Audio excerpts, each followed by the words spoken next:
J'ai une petite question, s'il vous plaît. Allez-y. Euh, Quel est le profil de vos experts-viseurs actuellement en place? Les experts viseurs, en fait, c'est ce que je vous disais, mais vous avez peut-être compris Ah dans oui. la définition, enfin dans le rôle de l'expert viseur. En fait, son spectre, il est assez large et on a tout type de profil. Mais c'est avant tout quelqu'un qui aime aller vers l'autre et écouter l'autre. Et ça, il n'y a pas de diplôme qui donne ça. Ensuite, il faut avoir quand même une petite appétence aux chiffres. Mhm. Logique. On ne vous demande pas d'être expert comptable. Simplement, si un plus un ça fait 3 pour vous, on va avoir un problème quand même. Euh, Mhm. une appétence aux chiffres, une appétence à l'autre et surtout une curiosité. Et le fait de pouvoir travailler un peu comme ça en équipe, en partenariat, à la fois avec un client, à la fois avec un technicien, à la fois avec l'expert comptable, etc. C'est vraiment s'intégrer dans un process de suivi et de conseil.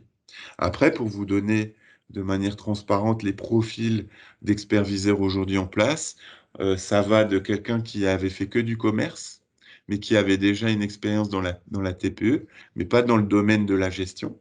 Donc lui, il avait finalement ce côté commerce, mais il n'avait pas trop le côté, on va dire, aviseur de compte. Donc là, on l'a formé à ça et ça se passe très bien aujourd'hui.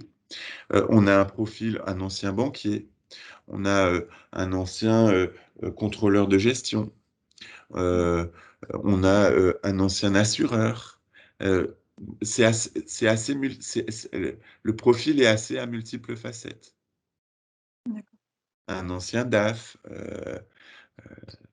mais c'est un juste équilibre entre, faut pas avoir peur de l'autre et aller vers l'autre, et tout le reste, ça se fait très naturellement.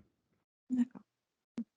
Encore une fois, vous n'êtes pas les techniciens, on ne vous demande pas de faire, on vous demande d'être l'interlocuteur. Toute la partie production technique, on l'a fait évidemment nous.